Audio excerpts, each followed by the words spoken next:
అప్పుల బాధలు వెంటాడుతున్నాయా? అయితే 6 జేవిఆర్ వారి జాతిరత్నాలు ధరించండి. హాయ్ హలో నమస్తే వెల్కమ్ టు అవర్ ఛానల్. నేను మీ చార్మి. ఈరోజు ఎట్టకేలకు సమంత ఫ్యాన్స్ అందరూ కూడా హ్యాపీగా షేర్ చేసుకునే ఒక మూమెంట్ అయితే వచ్చిందనమాట. అదేంటి అంటే రాజ్ నిడిమోర్ మరియు సమంత ఇద్దరు కోయంబత్తూరులోని ఈషా ఫౌండేషన్లో లింగభైరవి అమ్మవారి ముందు పెళ్లి చేసుకోవడం జరిగింది. ఇది అందరూ కూడా చాలామంది షేర్ చేస్తూ చాలా హ్యాపీగా ఉన్నారు.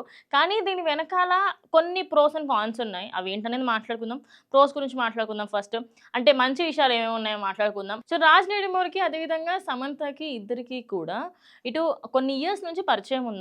అంటే the family man web series చూసినప్పుడు అరే సమంత ఇంత బోల్డ్ క్యారెక్టర్స్ చేస్తుందా అనిపించే విధంగా సమంత క్యారెక్టర్ ఉంటుంది. అయితే అప్పటి నుంచే వీళ్ళిద్దరూ రిలేషన్లో ఉన్నారు అనే రూమర్స్ చాలానే పెరిగాయి. అయితే ఇదే క్రమంలో తిన ఫస్ట్ హస్బెండ్కి సంబంధించి కూడా వార్తలు వస్తున్నాయి. అయితే 2017లో నాగ చైతన్య సమంత వీళ్ళిద్దరూ పెళ్లి చేసుకున్నారు. దాని తర్వాత కొన్ని సంవత్సరాలు వీళ్ళ కపుల్ని చూస్తే ఆహా ఓహో అనే విధంగా ఉంటారనమాట. ఎందుకంటే ఏం మాయ చేసే దగ్గర నుంచి ఇప్పటి వరకు ఈ కపుల్ని చూసిన ప్రతిసారి నిజంగానే వీళ్ళు మనకేదో మాయ చేశారు అనే విధంగానే ఉంటుంది.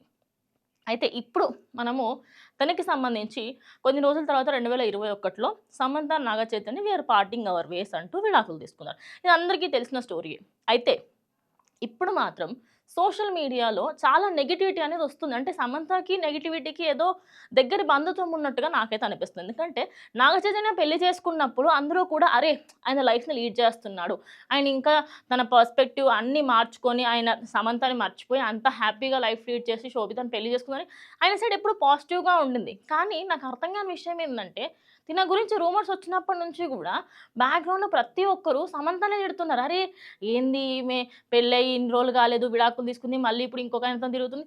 కాదండి, మన లైఫ్‌కి సంబంధించి కాకుండా ఎప్పుడు కూడా మనకి పక్క వాళ్ళ లైఫ్ మీద చాలా ఇంట్రెస్ట్ ఉంటుంది కదా! మెయిన్‌లీ ఫిల్మ్ స్టార్స్ అనగానే తిన లైఫ్‌కి సంబంధించి నేను మాట్లాడితే తను ఎప్పుడు కూడా నెగటివిటీ ఎక్కువగా ఫేస్ చేసింది. సో, ఇప్పుడు ఎట్టకేలకు పెళ్లి చేసుకుంది. సో, పెళ్లి చేసుకున్న విధంగా తనైతే ఫుల్ అంటే ఫుల్ హ్యాపీగా ఉంది. అయితే ఇన్ని రోజులు వాళ్ళు పెళ్లి చేసుకోకపోవడానికి మెయిన్ రీజన్ ఏంటి అంటే రాజ్ నిడిమోర్‌కి ఆల్రెడీ పెళ్లయ్యి పిల్లలున్నారు. అయితే రాజ్ నిడిమోర్‌కి సంబంధించిన వాళ్ళ వైఫ్ ఇన్ని రోజులు డివోర్స్ ఇవ్వలేదనమాట. అటు కోర్ట్ సైడ్ నుంచి కూడా డివోర్స్‌కి అప్లై చేసినప్పుడు కొంచెం డిలే అవ్వడంతో ఇన్ని రోజులు ఆగిర్రు. కానీ ఇప్పుడు అఫీషియల్‌గా వాళ్ళిద్దరికీ డివోర్స్ అయిపోయింది. ఇటు సమంత కూడా లైన్ క్లియర్. తను ఎప్పుడో డివోర్స్ ఇచ్చేసింది. మరి ఇక్కడ ఎక్కడ ప్రాబ్లమ్ వస్తుంది అసలు? సోషల్ మీడియా ఎందుకు హేట్ చేస్తుంది సమంతని అంటే రాజ్ నిడిమోర్ వాళ్ళ wife desperate people do desperate things అని పెట్టింది. అంటే ఆత్రంగా ఉన్నవాళ్ళు చేసే ఆత్రమైన పనులు ఇలానే ఉంటాయి. అంటే ఎక్కువగా కోరికలు, ఎక్కువగా ఆతృత ఉన్నవాళ్ళు ఇలాంటి పనులే చేస్తారు అనే పర్స్పెక్టివ్‌లో నిడిమోర్ వాళ్ళ వైఫ్ పెట్టడంతో ఇప్పుడు అందరూ కూడా ఓహో! తనని మోసం చేసి తనకి డివోర్స్ ఇప్పియాలనుకున్నారు. అందుకోసం అని చెప్పేసి ఆమె డివోర్స్ ఇచ్చినప్పటికీ కూడా ఇంకా తన మీద ప్రేమ అలాగే ఉంది. అందుకని ఇలాంటి పోస్ట్ పెట్టింది అంటున్నారు. కానీ డివోర్స్ అయిపోయిన తర్వాత ప్రేమ ఉంటే ఏంటి? లేకపోతే ఏంటి? అందరూ అఫీషియల్‌గా అనుకోని, మాట్లాడుకునే కదా డివోర్స్ తీసుకునేది. మరి ఎందుకు? ఇంత రచ్చ అనేది ఎందుకు? అంటే సమంతకి సంబంధించి ఏ న్యూస్ వచ్చినా కూడా ఫస్ట్ నెగెటివే ఎక్కువగా వస్తుంది. కానీ నేనైతే ఫుల్ అంటే ఫుల్ హ్యాపీగా ఉన్నాను. బికాజ్ తను డిప్రెషన్‌లో ఉండి, చాలా విషయాలలో ఎంతో హెల్త్ పాడైపోయి, అసలు ఇషా ఫౌండేషన్‌లోనే ఎందుకు పెళ్లి చేసుకున్నారు అనే దానికి కూడా ఒక రీజన్ ఉంది. సద్గురు గారి దగ్గరికి వెళ్ళినప్పుడు తన హార్ట్‌లో ఉన్న అన్ని ప్రాబ్లమ్స్ లైక్ తనకి మయోసైటిస్ అనే ఒక వ్యాధి కూడా ఉంది. అది కూడా ఇప్పుడు తగ్గుముఖం పడుతుంది. ఇక అన్ని విధాలుగా తన లైఫ్ అనేది కొలాప్స్ అవుతుంది అనే టైంకి ఇషా ఫౌండేషన్ అనేది తనకొక స్ట్రెంత్ లాగా ఉండింది. ఇప్పటికీ కూడా తను దేవుడిని ఎంత నమ్ముతుందంటే ఇషా ఫౌండేషన్ కంటిన్యూయస్‌గా వెళుతూ అక్కడ సాధన చేస్తూ ఎన్నో సంవత్సరాలుగా చేస్తుంది. అందుకోసమనే లింగభైరవి అమ్మవారి ముందటే నేను పెళ్లి చేసుకోవాలి, అమ్మవారి సమక్షంలోనే నేను పెళ్లి చేసుకోవాలి అనుకుందట.